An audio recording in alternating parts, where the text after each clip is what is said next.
A paz do Senhor, seja bem-vindo a mais uma aula aqui do EBD em Foco. Eu me chamo Herberson e nesta aula eu vou ministrar a lição número 1, que tem como título Quando as heresias ameaçam a unidade da igreja. Nós estamos estudando a revista CPAD do primeiro trimestre do ano 2025 e agora nesta aula eu vou ministrar aqui um conteúdo que vai dar base para toda a revista. A lição número 1 é a lição mais importante, porque a partir dela nós vamos construir o nosso raciocínio até o final da revista. Então nós temos, irmãos, aqui uma revista maravilhosa publicada pela CPAD, que tem como título Em Defesa da Fé, combatendo as antigas heresias que se apresentam com nova aparência. São 13 lições maravilhosas que a gente precisa estudar uma por uma em detalhes. E aqui no EBD em Foco você vai ter todas as aulas postadas. Semana passada eu não gravei o vídeo da lição 13, que é a lição de encerramento do trimestre anterior. Mas foi um problema que eu tive aqui, problemas pessoais, enfim, final de ano, Natal, programação da igreja, a gente também quer dar uma atenção para a família. Eu viajei com minha família, então assim, eu acabei priorizando um pouco mais a questão da família mesmo, e por esse motivo eu acabei não gravando, fiquei sem tempo, tive outros problemas também que impediram, né? No entanto, a gente tem esse compromisso, né? Então são 8 anos de EBD em Foco e toda semana a gente tem a aula. É cansativo, é trabalhoso gravar esse vídeo, peço a oração dos irmãos para que Deus me dê força, me capacite, para que eu continue gravando e não falhe nenhuma lição. Então assim, neste novo trimestre eu pretendo não falhar nenhuma lição, é claro que a gente não sabe o que vai acontecer, mas os irmãos que acompanham o EBD em Foco sabem que a gente tem esse compromisso, né, de sempre estar postando as aulas. E aqui eu faço questão, né, de postar um material extra aqui no EBD em Foco sobre esse tema, porque é um tema que eu gosto muito. Eu já estudei bastante sobre seitas e heresias, já li bastante, eu tenho bastante repertório nessa área. Então assim, eu pretendo realmente entregar aqui muito conteúdo além dessa aula que eu faço aqui com o slide. Então você que acompanha o EBD em Foco está convidado a assistir todas as aulas aqui do EBD em Foco e também participar da EBD na sua igreja, conversar com seu pastor, ler a Bíblia, ler a revista, procurar aprender mais sobre esse tema, porque é um tema fundamental para a fé cristã. A gente precisa saber defender a nossa fé, a gente precisa saber quais são as principais doutrinas que nós cremos. Nós temos que entender as doutrinas, precisamos realmente saber o que mantém a igreja unida. Então a gente vai estudar aqui um tema fundamental para os dias de hoje, entender o que é uma heresia, o que é uma seita e, assim, nós vamos ter tudo aqui dentro das Escrituras. Vamos estudar a base bíblica para esse tema e realmente a defesa da fé ela é fundamental. E aqui nessa revista, o pastor Ezequias Soares fez uma abordagem que eu particularmente gostei muito. Ele não vai falar das igrejas, das seitas, das religiões, não. Porque geralmente é assim que se aborda, né? O pessoal gosta de falar adventista, testemunho de Jeová e tal, vai falando de uma por uma.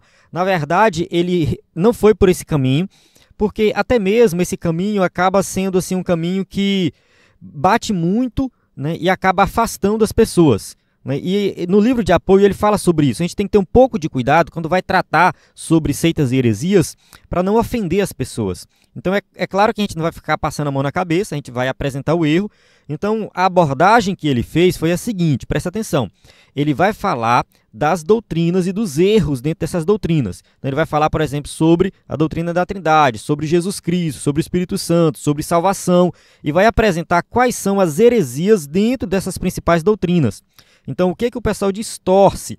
E aí ele vai dar exemplo.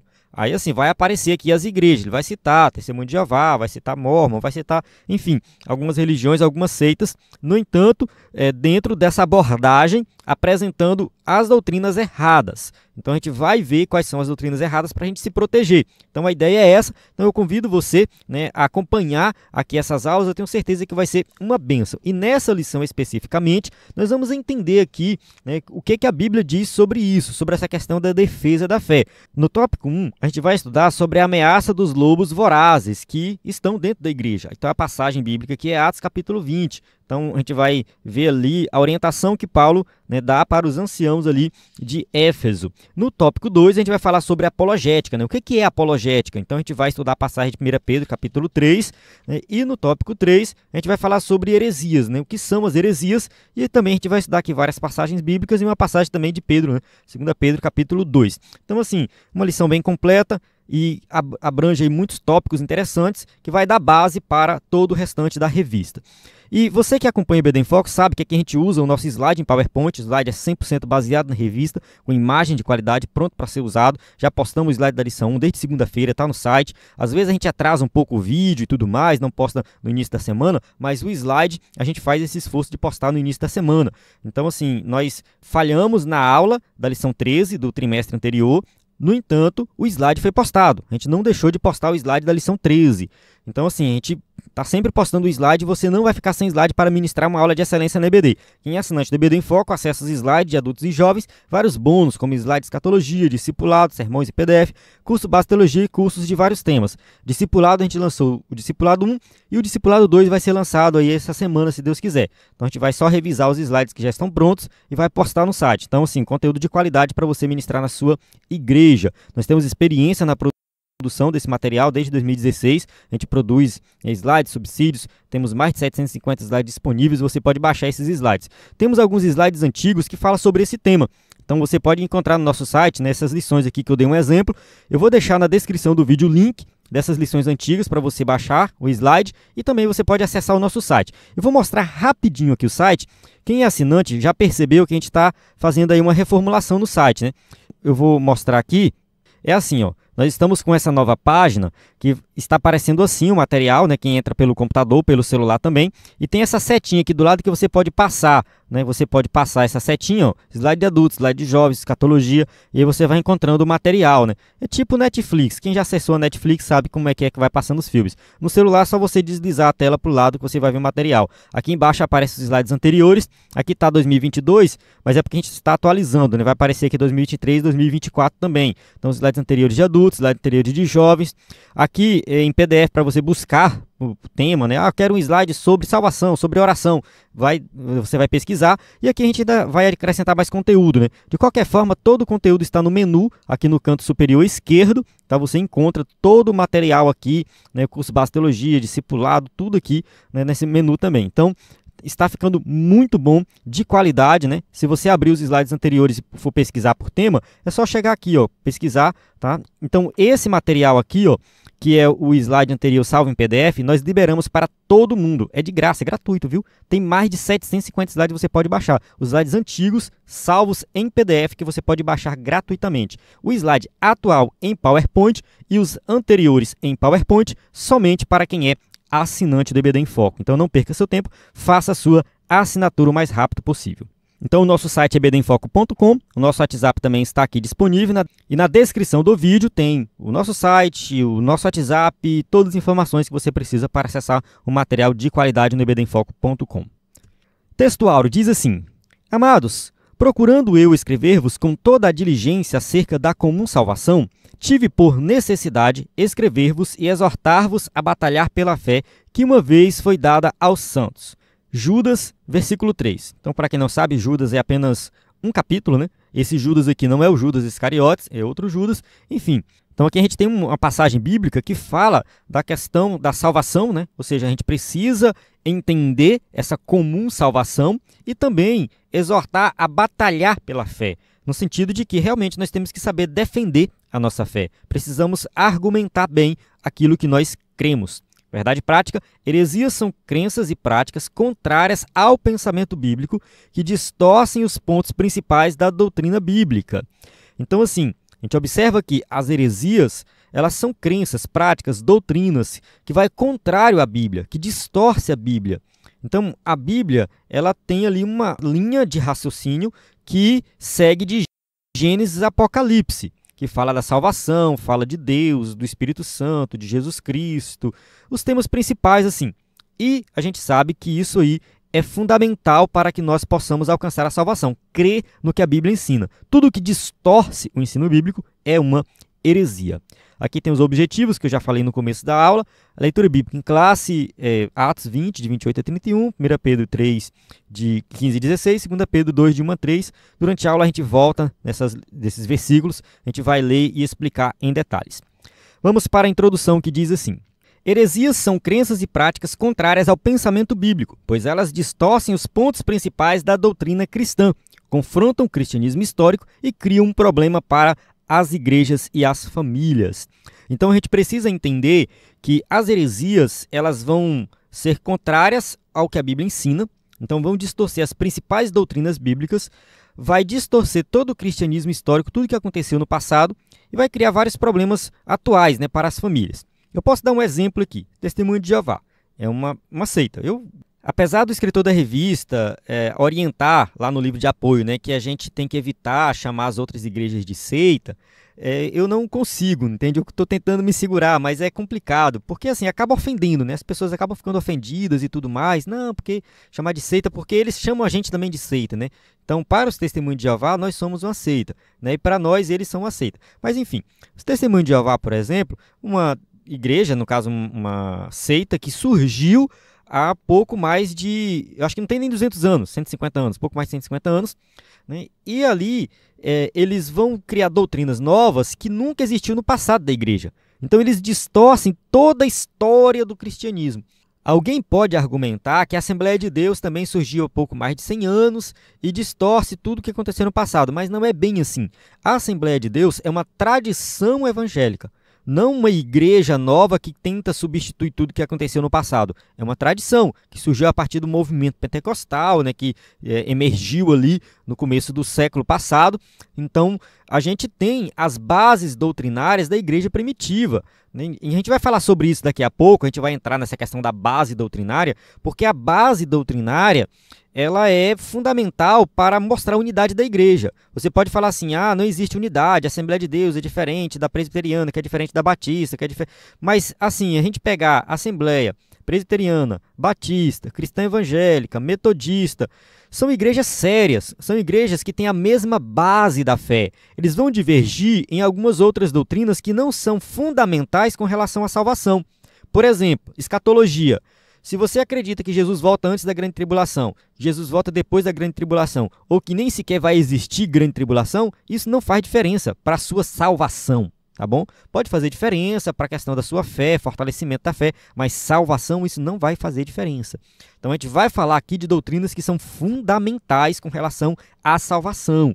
Testemunho de Jeová, por exemplo, eles acreditam que Jesus não é Deus. Jesus ele foi criado pelo Pai, ele é uma criatura do Pai, é como se fosse um inferior. Tanto que a tradução da Bíblia deles, lá em João capítulo 1, versículo 1, fala assim, no princípio era o verbo, e o verbo era um Deus, com D minúsculo. Então eles colocam Jesus como se fosse um Deus de segunda categoria. Aí sim, você fere um princípio fundamental da salvação, porque se Jesus não é Deus, ele não pode nos salvar. Aí a gente vai ter realmente uma heresia, e a gente vai falar sobre isso em lições posteriores. Então a gente tem que ter um pouco de cuidado com essa questão da definição, mas entender que nós estamos falando das doutrinas fundamentais que estão relacionadas à salvação. Vamos lá, eu estou adiantando muita coisa aqui, mas é porque eu me empolgo com esse tema, eu gosto muito desse tema. Vamos lá. As heresias da atualidade são as mesmas da antiguidade, mas com uma roupagem nova, que foram rejeitadas pelos apóstolos e primeiros cristãos, pois nada há novo debaixo do sol, como está lá em Eclesiastes, capítulo 1, verso 9. Então, assim, muitas heresias que existem hoje, elas já existiram no passado. Então, simplesmente, eles pegam essas heresias do passado, né, colocam uma roupagem nova e atualizam elas. Então elas continuam existindo, elas nunca acabaram. Então os Testemunhos de Jeová, né, têm uma crença com relação a Cristo Jesus que já existiu no passado, que é o arianismo. Então a gente vai falar sobre isso no futuro. Então assim, a gente precisa entender, né, essas heresias do passado e como que elas se apresentam nos dias de hoje. O presente trimestre tem por objetivo mostrar o referencial doutrinário da fé cristã, levando-o a reconhecer de longe as heresias. Então a gente precisa estudar aquilo que é correto, a gente precisa estudar o que é certo. Porque assim, se a gente for estudar as heresias, a gente não vai ter tempo de estudar mais nada na vida. Tem tanta heresia, tem tanto erro doutrinário, tem tanta coisa errada, tem tanta seita. E se você for estudar somente sobre isso, para ser um especialista nisso, você não vai ter tempo de fazer mais nada e estudar mais nada. Então, assim, tem pessoas que têm um chamado para ser especialistas nesse tema. Beleza, são pessoas acadêmicas que vão estudar e entender mais sobre esse tema. No entanto, a gente precisa, primeiro, estudar o fundamento da fé cristã, aquilo que a gente crê. A gente precisa conhecer a verdade. Tem uma historinha que eu gosto de contar, o pastor contou uma vez isso aí no curso de teologia, e eu gravei isso na memória, né, que é assim, as pessoas que são especialistas em conhecer o dinheiro falso, elas são colocadas em uma sala trancada e fica dias e dias pegando no verdadeiro. estudando o verdadeiro. Porque quando elas pegam no falso, elas conhecem. Então, primeiro você estuda o verdadeiro, estuda a doutrina correta. Porque no dia que aparecer uma nova doutrina, nova entre aspas, né, que acaba sendo uma antiga com roupagem nova, você já percebe que ali tem algo errado. Então, assim, nós não vamos excluir o estudo das heresias, porém, nós precisamos fundamentar primeiro, né, a doutrina correta. E aí sim, nós vamos estudar algumas heresias para ver alguns exemplos, né? Então, esta primeira lição é um estudo sobre o problema das heresias nas igrejas e a nossa responsabilidade na defesa da fé. Então, a gente precisa estudar a verdadeira doutrina, entender quais são os problemas das heresias. Então, a gente vai entender o que causa na igreja nessas heresias, e aí sim, né, a gente vai combater elas dentro da igreja. Tópico 1, as ameaças dos lobos vorazes. 1.1, os cuidados pastorais. Atos capítulo 20, versículo 28 é a nossa base aqui. Os anciãos mencionados no versículo 17 são chamados de bispos nessa passagem e, ao dizer que eles foram constituídos pelo Espírito Santo para apacentardes a igreja de Deus, mostra que eles são pastores. Então, assim, Paulo vai reunir os anciãos ali em Éfeso. Paulo está se despedindo ali daquela igreja. Ele passou 3 anos em Éfeso, pastoreando ali. Ele está indo embora e ele chama, né, ali os anciãos. Fala assim, de Mileto mandou a Éfeso chamar os anciãos da igreja. Então, Atos capítulo 20, versículo 17, mostra o início aí dessa conversa que Paulo teve com os pastores ali daquela região. A função primordial do pastor é alimentar, guiar e proteger o rebanho. Lucas capítulo 15, versículo 4 a 6, né, deixa bem claro isso aí, ó, que homem dentre vós, tendo 100 ovelhas e perdendo uma delas, não deixa no deserto as 99 e não vai após a perdida até que venha achá-la. E achando-a, a põe sobre seus ombros, cheio de júbilo. E chegando à sua casa, convoca os amigos e vizinhos, dizendo-lhes, alegrai-vos comigo, porque já achei a minha ovelha perdida. Então, aqui nessa parábola de Jesus, a gente vê aqui como que o pastor deve cuidar das ovelhas. Então, Jesus usa aqui, né, essa metáfora da ovelha, né, que é fundamental. Ó, o Novo Testamento emprega essa metáfora ao tratar o relacionamento entre pastor e rebanho na igreja. Então, Jesus usa essa metáfora para mostrar que o pastor ele tem a função de proteger, de alimentar, de buscar a ovelha perdida. Então, o pastor tem que fazer isso. Ser pastor é isso, tá? Às vezes, o pessoal fica um pouco chateado com as coisas que eu falo, mas é assim, do meu ponto de vista, posso estar errado, mas do meu ponto de vista, pastor é aquele que cuida de ovelha. Pastor não é um título, pastor não é carteirinha. Eu sei que muitos que me ouvem aqui foram consagrados a pastor e não cuidam de ovelhas. A igreja convencionou chamar de pastor e tudo mais. No entanto, eu acho errado. Tá? Para mim, poderia ser chamado de evangelista, de qualquer outra coisa.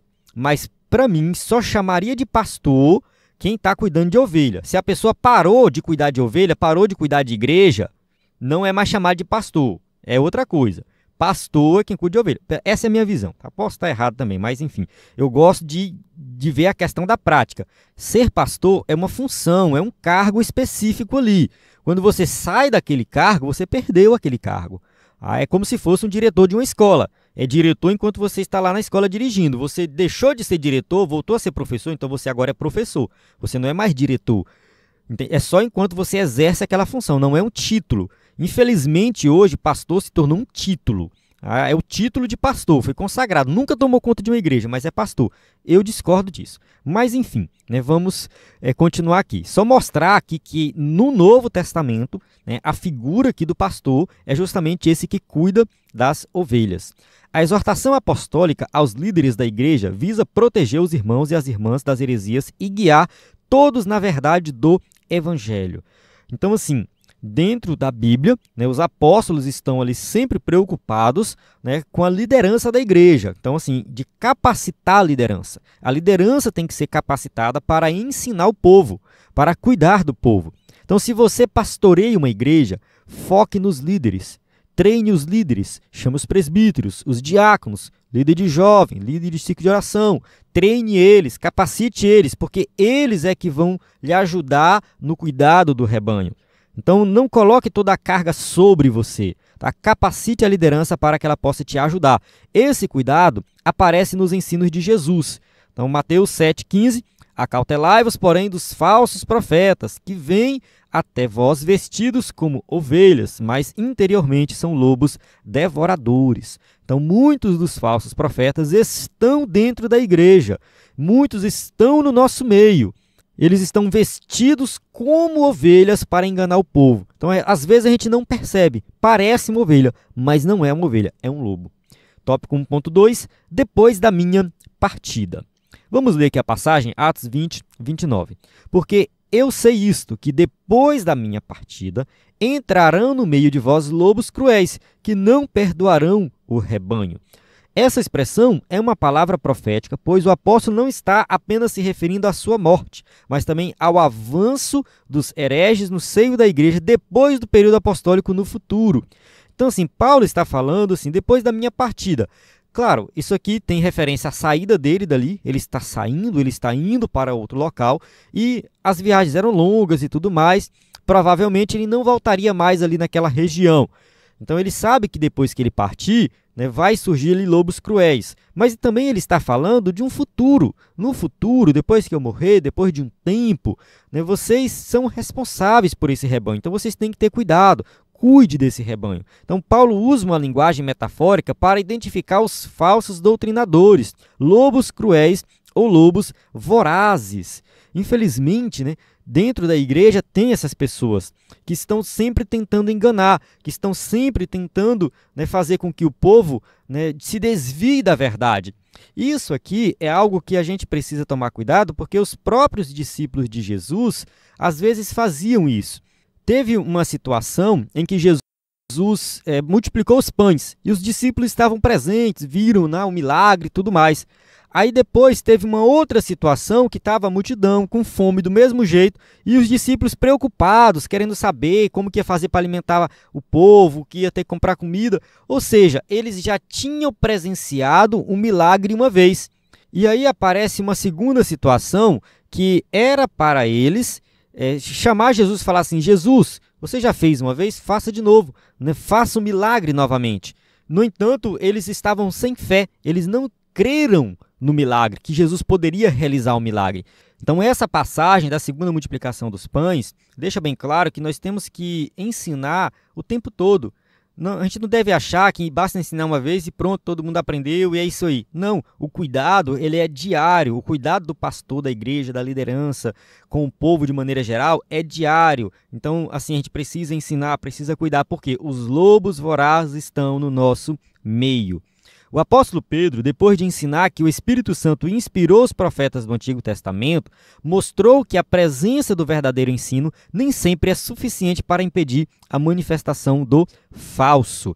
Então, assim, Pedro, ao escrever a sua carta, aqui no final do capítulo 1, ele vai falar do Antigo Testamento, né? Ele vai mostrar ali que toda profecia, né, não veio de uma interpretação pessoal, né, que ela não teve origem no ser humano, mas foi inspirado, né, pelo Espírito Santo, ou seja, todos os profetas ali do Antigo Testamento foram inspirados pelo Espírito Santo, né? Então ele vai apresentar sobre isso, né, nessa passagem aqui citada, né, 2 Pedro 1, 19 a 21. Então ele vai falar, né, da inspiração das Escrituras. E aí Pedro vai deixar bem claro que, além do ensino correto que tem que ter na igreja, tem que ter todo um cuidado com os falsos profetas. Vamos avançar aqui para você ver a passagem bíblica. Tanto que, ao falar a respeito dos profetas legítimos dentre os hebreus, ressaltou que também havia entre o povo falsos profetas, como haveriam de surgir com o tempo, no meio da igreja, falsos mestres. Vamos ler aqui, né, 2 Pedro, do capítulo 2, versículo 1. E também houve entre o povo falsos profetas, como entre vós haverá também falsos doutores, que introduzirão encobertamente heresias de perdição e negarão o Senhor que os resgatou, trazendo sobre si mesmos repentina perdição. Então aqui Pedro vai orientar a igreja, né, contra esses falsos profetas. Ele vai falar dos verdadeiros profetas, mas vai falar também que há no meio do povo de Deus falsos doutores, né, aquelas pessoas que se dizem entendidas das Escrituras, mas que negam o Senhor, nega a cruz de Cristo, nega as principais doutrinas relacionadas à nossa salvação. Então, assim, sobre eles vem perdição, destruição. mas eles podem sim levar muitas outras pessoas também à perdição. Então a gente tem que ter cuidado. A orientação de Pedro, de Paulo, do próprio Jesus é cuidado contra os falsos profetas. Na verdade, eles já estavam presentes no período apostólico. Vamos ler aqui Colossenses capítulo 2, versículo 8. Tende cuidado para que ninguém vos faça presa sua, por meio de filosofias e vãs sutilezas, segundo a tradição dos homens, segundo os rudimentos do mundo e não segundo Cristo. Então, assim, Paulo está orientando aqui a igreja que no meio deles tinha filosofias que estavam segundo a tradição dos homens. Então, são muitas doutrinas criadas ali por homens, pelo ser humano. Não doutrinas bíblicas, segundo os rudimentos desse mundo, né? Não segundo Cristo. Então a gente precisa basear a nossa doutrina em Cristo Jesus, segundo o que Jesus ensinou, não segundo o que o mundo ensina. Tópico 1.3, a origem dos falsos mestres. E que dentre vós mesmos se levantarão homens que falarão coisas perversas para atraírem os discípulos após si. Atos capítulo 20, versículo 30. 2 pontos surpreendentes nessa parte do discurso nos chamam a atenção. Então vamos observar aqui. Primeiro, os lobos vorazes surgem de dentro da própria igreja, dentre vós mesmos. Segundo, se levantarão homens que falarão coisas perversas para atraírem os discípulos após si. Se a gente observar, a maior parte das orientações sobre a questão das heresias, elas vêm apresentando algo que está dentro da igreja. Ou seja, a heresia está dentro da igreja. Os lobos vorazes estão dentro da igreja, estão no nosso meio. Então, assim, eles vão apresentar as doutrinas no nosso meio para enganar o povo no nosso meio. Eles não estão lá fora, estão junto aqui no nosso meio. Então, a gente tem que ter muito cuidado. Então, vai se levantar homens que falarão coisas perversas para atraírem os discípulos após si, ou seja, o objetivo é sempre atrair seguidores. E quando atrai seguidores, eles acabam abrindo ali a sua própria denominação, enfim, né? Vão ter ali as suas doutrinas e vai ganhar o seu dinheiro, né? Muitas vezes uma motivação financeira. Os discípulos deles ainda estão por aí. Entre eles estão os que se posicionam acima das Escrituras, os que, sem o menor pudor espiritual, usam as redes sociais para corrigir a Bíblia e discordar abertamente dos profetas e dos apóstolos bíblicos. Coloquei a imagem aqui do René Kivitz, né, que há um tempo atrás ele falou que nós devemos atualizar a Bíblia. O René Kivitz, ele é bem polêmico, né? Eu não vou entrar muito em detalhes aqui, mas ele só coloquei como exemplo. A gente vê aí muitos outros que estão nas redes sociais, discordando das Escrituras, querendo corrigir a Bíblia, querendo atualizar a Bíblia. Muitos se posicionam acima das Escrituras, a palavra dele é mais importante do que a própria Bíblia. Se você olhar muitos dos falsos profetas atualmente, o povo segue o que eles falam, eles não seguem as Escrituras. Então eles não estão lendo a Bíblia e interpretando a Bíblia, é a palavra deles, a profecia deles. Então assim, a gente tem que ter muito cuidado, porque toda a profecia, tudo que Deus tinha para revelar já está na Bíblia. A gente acredita que tudo já está na Bíblia. Nenhuma profecia está acima das Escrituras. Toda profecia hoje que alguém fala na igreja, nós assembleianos acreditamos nas profecias, no dom de profecia. Mas essa profecia ela tem que estar de acordo com as Escrituras. Não pode ser uma revelação extra à Bíblia. Não, eu sei que é uma revelação extra. Deus não colocou na Bíblia, mas é uma revelação extra. Não, isso não existe. A gente não acredita nisso. As profecias, muitas vezes, ela vem como objetivo de tratar de uma questão pessoal, de algo específico da vida da pessoa, mas não é algo que vai além das Escrituras, mas algo baseado nas Escrituras. A gente tem que ter muito cuidado. Então, muitos que chegam aí, né, dando palavra profética, dizendo que Deus revelou e tudo mais, não é um verdadeiro profeta, é um falso profeta. Tais pessoas consideram seus discursos modernos e a mensagem da Bíblia desatualizada. Em razão disso, oferecem um novo evangelho.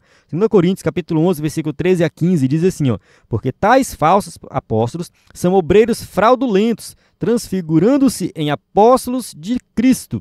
E não é maravilha, porque o próprio Satanás se transfigura em anjo de luz. Não é muito, pois, que os seus ministros se transfigurem em ministros da justiça, o fim dos quais será conforme as suas obras. Então, assim, muitos dos falsos profetas estão no nosso meio e parece ser uma pessoa honesta, né? São obreiros fraudulentos que parecem com apóstolos de Cristo. Então, assim, tem muitos falsos pastores dentro da igreja que as pessoas não falam nada, deixa ele lá, por quê? Porque usam aquela máxima, né? Não toques no ungido do Senhor. Então tá lá falando um monte de heresia, tá lá falando um monte de besteira, interpretando a Bíblia totalmente errado e todo mundo calado, ouvindo. Não, tá certo, porque é o ungido do Senhor. O ungido do Senhor que nada, é um falso profeta, é um lobo voraz. A gente tem que rejeitar, a gente tem que excluir, a gente tem que deixar para lá, entende? Tira do meio, entende? Porque assim, Paulo fala aqui, né, que isso não é uma coisa assim que a gente vai ficar surpreso. Meu Deus, como assim? Parecia um crente e é um pastor renomado, pastor conhecido. Como que ele é um falso profeta? Aí Paulo fala assim, vocês não precisam ficar surpresos com isso. O próprio Satanás se transfigura em anjo de luz. Então não é muito, pois, que os seus ministros se transfigurem em ministros da justiça. Então tem muitos pastores renomados aí, que eu tenho certeza que são ministros de Satanás. Muitos pastores renomados, que vão nas igrejas e tudo mais. Né? Tem um que vem muito aqui na nossa região, não vou citar o nome dele para não causar polêmica, que eu tenho certeza que ele é enviado do diabo, não é de Deus. Tá? Enfim, prega em todas as igrejas evangélicas do Brasil, famoso, e profetiza e tal, aquela coisa toda, que eu tenho certeza que não é de Deus. Em face disso, vemos a importância de estudar um campo da teologia denominado de apologética, para orientar os crentes dos nossos dias. Então, apologética, a gente vai falar sobre isso daqui a pouco, que é a defesa da fé. A gente precisa realmente entender mais sobre esse tema. Então, vamos lá. O que é apologética? 2.1, definição. 1 Pedro, capítulo 3, versículo 15. Tá? Vamos falar aqui.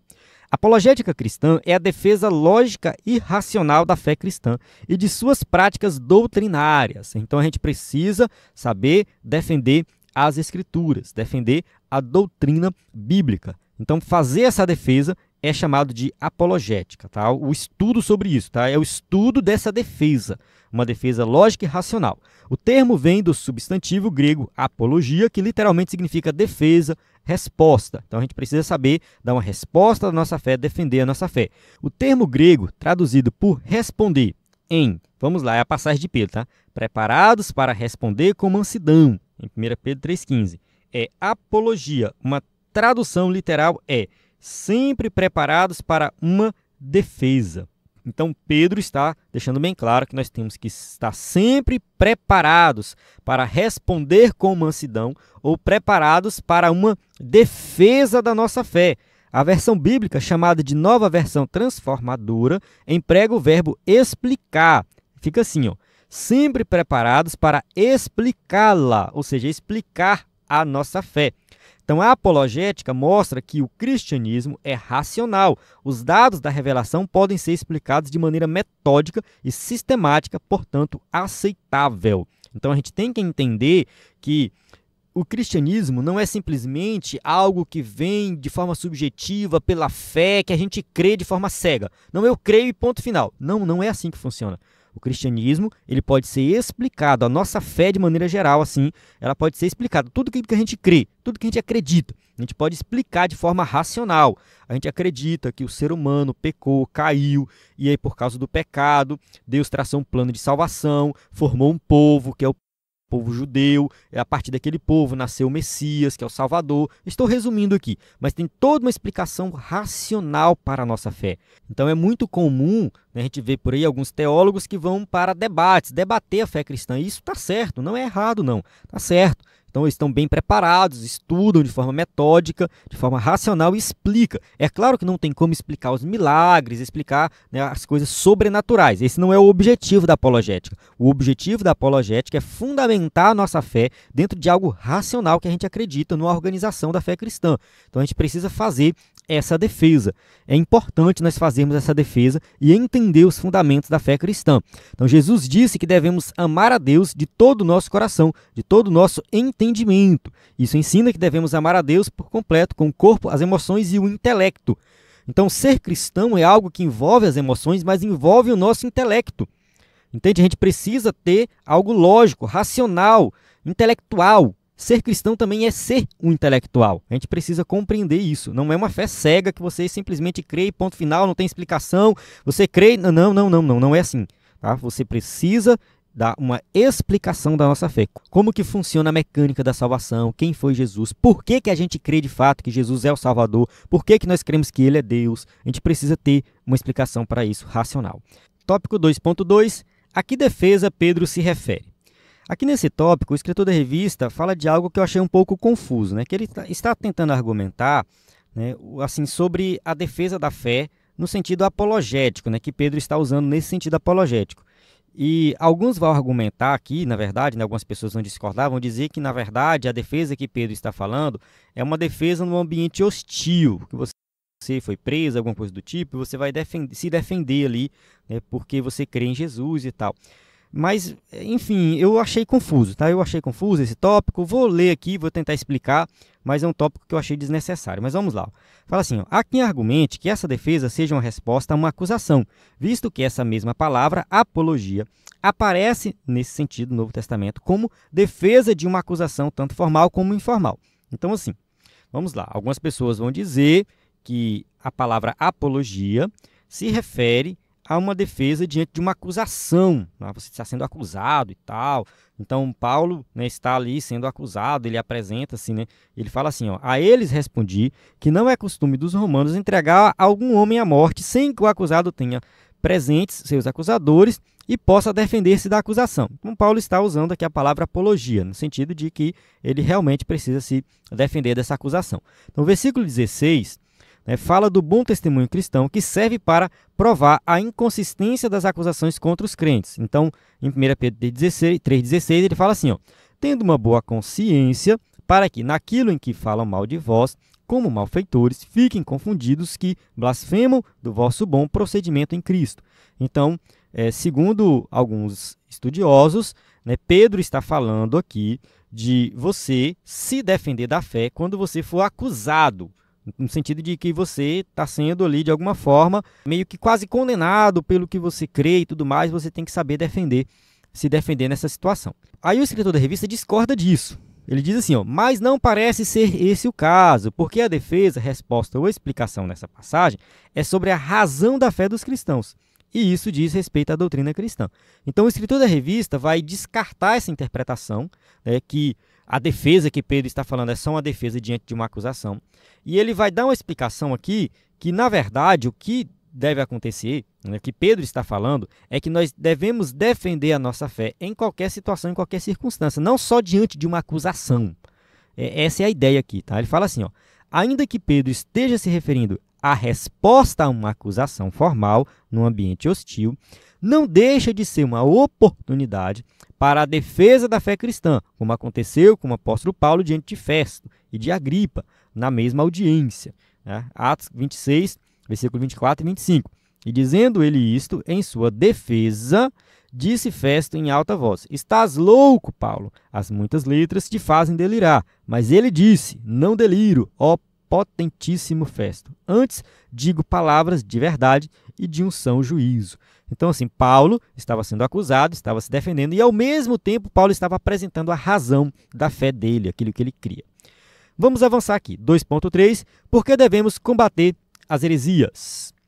Para a defesa própria. Né? Então, assim, primeiro motivo, nós devemos combater as heresias para nos defendermos. Os cristãos devem estar informados daquilo que os vários grupos ensinam e saber a forma de refutá-los biblicamente. Então, a gente precisa entender quais são as heresias que estão ao nosso redor e saber combater essas heresias. 1 Timóteo 4,16. Tem cuidado de ti mesmo e da doutrina. Persevera nestas coisas, porque fazendo isto te salvarás, tanto a ti mesmo como aos que te ouvem. Então, assim, esteja preparado, cuide de você mesmo, da doutrina, persevere, estude. Você vai ter oportunidade aí de salvar pessoas, para ajudar os outros na compreensão da própria fé. Então, é importante você entender as doutrinas, porque você vai ajudar os outros, principalmente os que rejeitam pontos fundamentais da fé cristã, e muitas vezes de forma inconsciente, pois sabemos que existem muitas pessoas sinceras, as quais buscam servir a Deus e precisam conhecer a sua palavra. Então a gente precisa realmente orientar muitas pessoas dentro da igreja que estão com dúvida. Tito, capítulo 1, verso 9. Retendo firme a fiel palavra, que é conforme a doutrina, para que seja poderoso, tanto para admoestar com a sã doutrina, como para convencer os contradizentes. Então, dentro da igreja, vai ter pessoas que vão discordar de alguma coisa, que não entendem direito, e você vai explicar. Você vai ajudar os seus irmãos na compreensão da fé cristã. Então, esse debate sobre as crenças deve ocorrer de maneira respeitosa e com argumentos e fundamentação bíblica, respondendo às objeções contra a fé cristã. Então, a gente precisa estar bem preparado para defender aquilo que a gente acredita. E eu vejo essa revista como uma oportunidade para nós entendermos mais sobre a nossa fé e como nós devemos nos defender.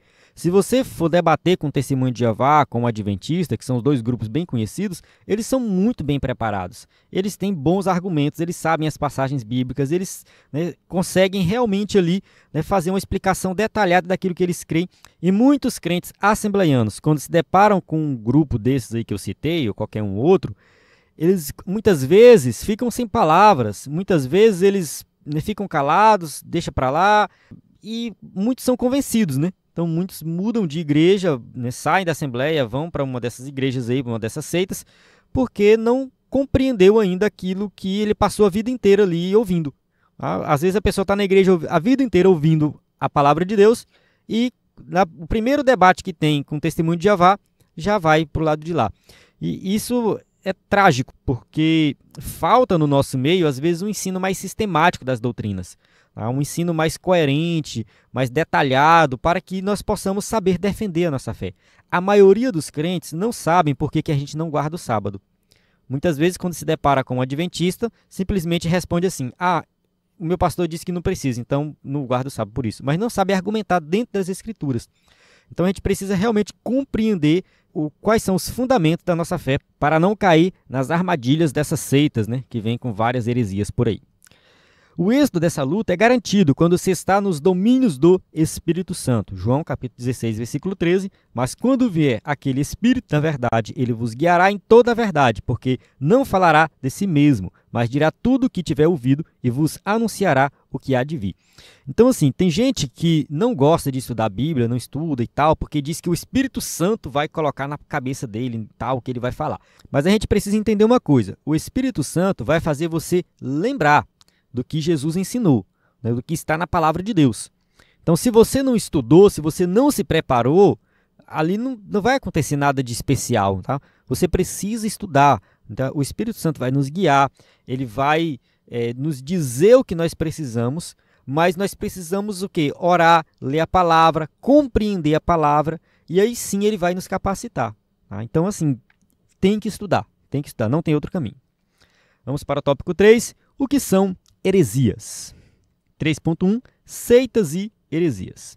A palavra aireses no Novo Testamento grego é traduzido como seita e heresias. Então tem as duas traduções, né? Vamos ler Atos capítulo 5, versículo 17. E levantando-se o sumo sacerdote e todos os que estavam com ele, e eram eles da seita dos saduceus, encheram-se de inveja. Vamos ler também 1 Coríntios 11, 19.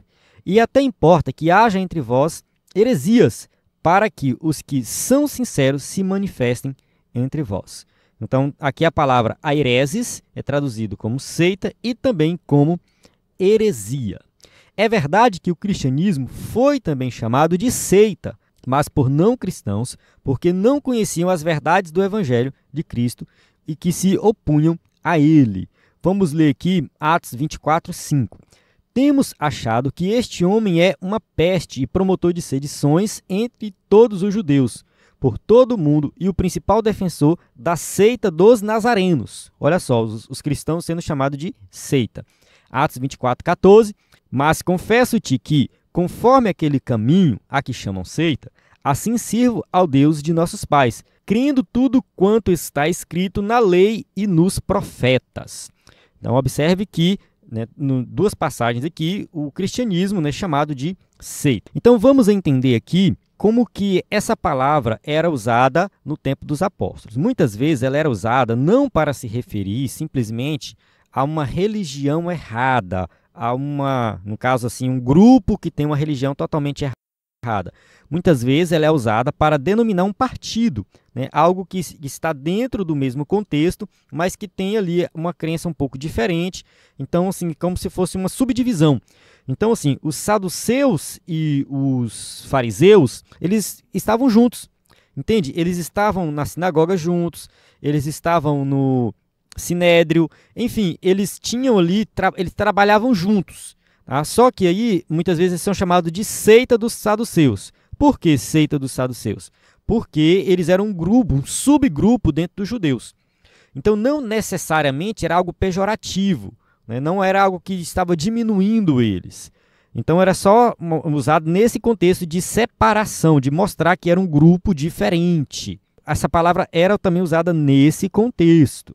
Tá bom? Então, vamos entender melhor esse contexto lá no início da igreja. Então, nem sempre, né, a palavra seita era usada no sentido pejorativo para dizer que ali tinha um grupo totalmente errado. Hoje, né, no caso a palavra seita, é usada para designar as religiões heterodoxas. E o que são religiões heterodoxas, né? Então vamos lá. Existe a palavra chamada ortodoxia. Ortodoxia é aquilo que é correto, aquilo que é o certo. Então nós consideramos que a nossa doutrina é ortodoxa, no sentido de que nós cremos naquilo que é correto. Então tudo que é diferente é heterodoxo. Então hétero vem de diferente. As religiões heterodoxas são aquelas que tem uma doutrina diferente da nossa, diferente do que da ortodoxa. É um termo já desgastado, trazendo em si, muitas vezes, um tom pejorativo, por isso devemos saber quando aplicá-lo. Então, quando a gente se refere a um grupo como uma seita, a gente está ali meio que ofendendo a pessoa, né? No caso o grupo ali, né? Está ofendendo, né? É uma seita e tudo mais. Então, assim, é um termo que realmente já chegou nesse nível de ser algo pejorativo e que ninguém mais quer ser chamado de seita, né? Então, ninguém quer ser seita. Isso aí está, né, assim, uma coisa que você fala quando, o testemunho de Jeová é uma seita. Você está excluindo totalmente os testemunhos de Jeová.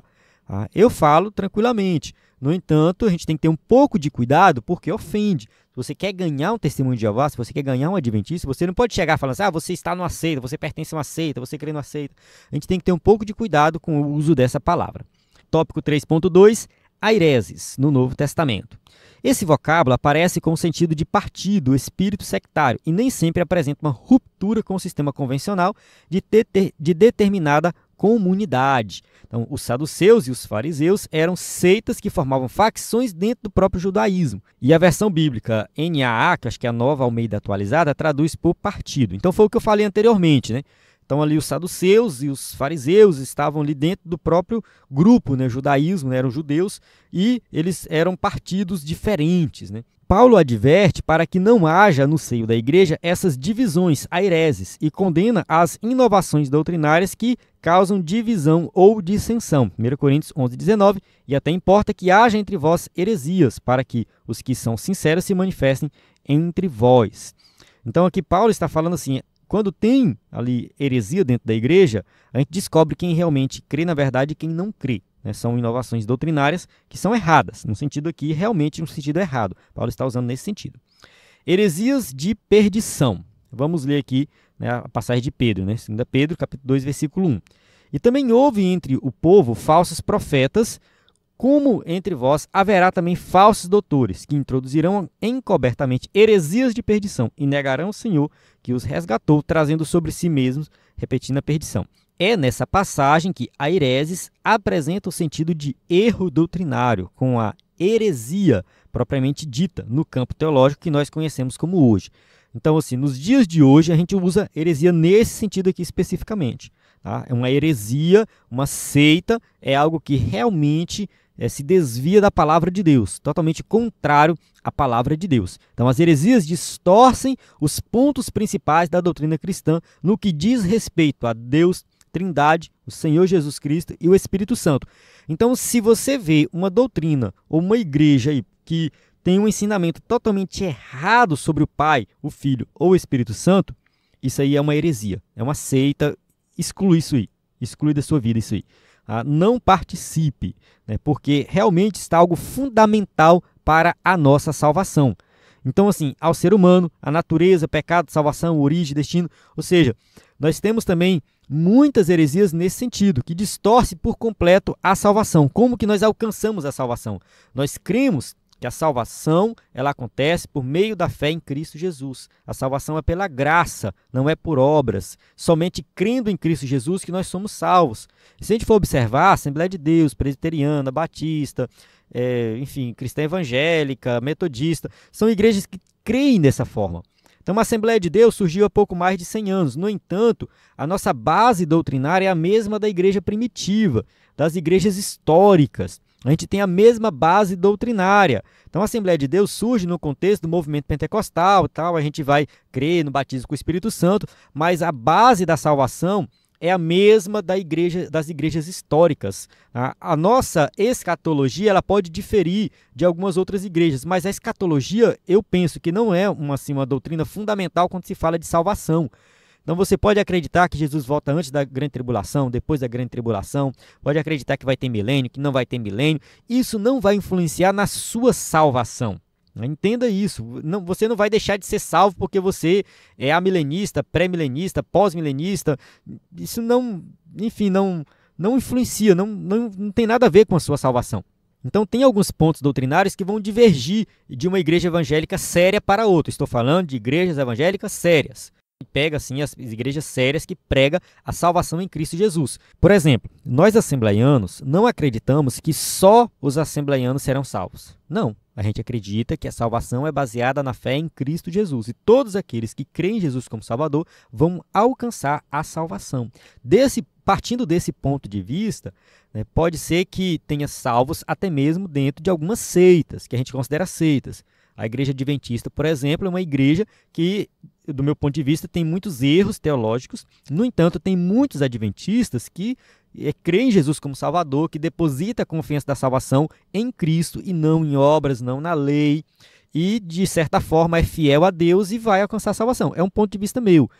Será que tem salvo na igreja católica? Talvez sim. Talvez sim. Pode ser que dentro da igreja católica tenha alguém, né, que tem uma compreensão mais profunda do Evangelho e crê em Jesus como Salvador, às vezes está lá por conveniência, para acompanhar a família, alguma coisa do tipo. É claro que isso é polêmico, tá? Não estou batendo o martelo e falar tem e tal, não é isso. É um ponto de vista meu, tá? Que já vi vários teólogos falando nesse sentido, mas eu acredito assim também, que a longo prazo, uma pessoa que tem uma compreensão mais profunda da salvação, ela vai procurar uma igreja mais coerente. Uma pessoa que está na igreja católica, que teve uma compreensão mais profunda da salvação, ela vai sair da igreja católica. Uma pessoa que está na igreja adventista, Testemunho de Jeová, que tem uma compreensão mais verdadeira da salvação, ela vai sair dessa denominação. Apesar da igreja adventista ter várias divergências, os Testemunhos de Jeová são muito piores. Tá?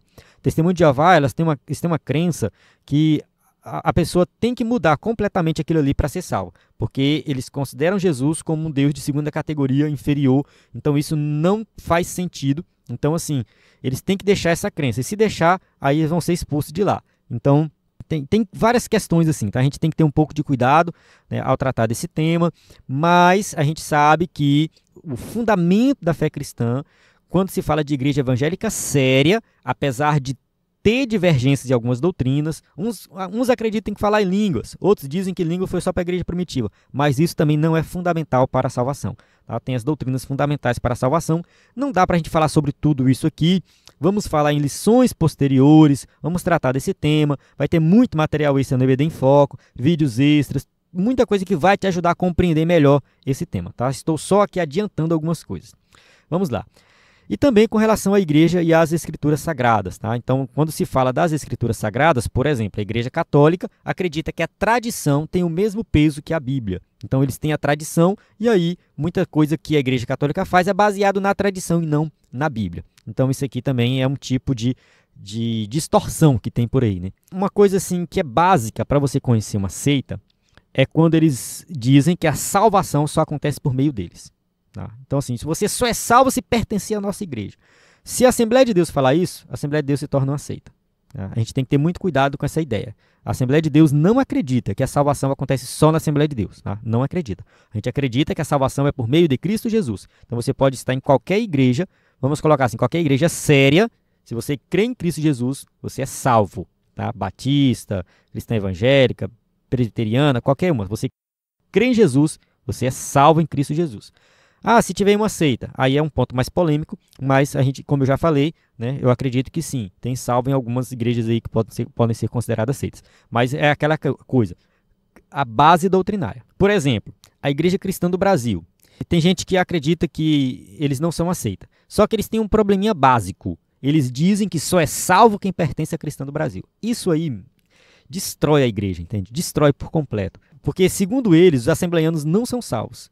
O presbiteriano não é salvo. Só é salvo se pertencer à cristã do Brasil. Então, isso aí é uma característica básica de uma seita. Tá? Então, vamos tomar um pouco de cuidado com esse tipo de afirmação. E quando você vê alguém afirmando isso, tem tudo para ser seita. E para encerrar aqui, né, vamos falar de uma doutrina fundamental. Ó. O mais grave erro é quando diz a respeito à divindade e interfere na salvação, pois não existe salvação sem Jesus. Então isso aqui é algo que você vai usar como uma segunda análise para saber se é uma seita. A primeira análise é ser exclusivista, dizer que é salvo só lá. E a segunda análise é qual é a visão deles de Jesus Cristo. O que eles pensam sobre Jesus? Porque a Bíblia diz assim, ó, João capítulo 14, versículo 6. E disse-lhe Jesus, eu sou o caminho e a verdade e a vida. Ninguém vem ao Pai senão por mim. Então não tem salvação se não for por meio de Cristo Jesus. Atos capítulo 4, versículo 12. E em nenhum outro há salvação, porque também debaixo do céu nenhum outro nome há, dado entre os homens, pelo qual devamos ser salvos. Então assim, a salvação é somente por meio de Cristo. Aqui na imagem que eu coloquei tem o versículo de Timóteo, 1 Timóteo 2, 5. Porque há um só Deus e um só mediador entre Deus e os homens, Jesus Cristo, homem. Então a gente entende que o nosso mediador é Jesus Cristo. Nós podemos chegar diretamente a Jesus. Diferente da Igreja Católica, que diz que nós precisamos passar primeiro por Maria para depois chegar até Jesus. Né? Então isso aí é algo que distorce por completo a Bíblia. Não faz sentido. A Bíblia diz que é Jesus. Nós temos acesso direto a Ele. Não precisamos de passar por Maria. Nós temos Jesus direto.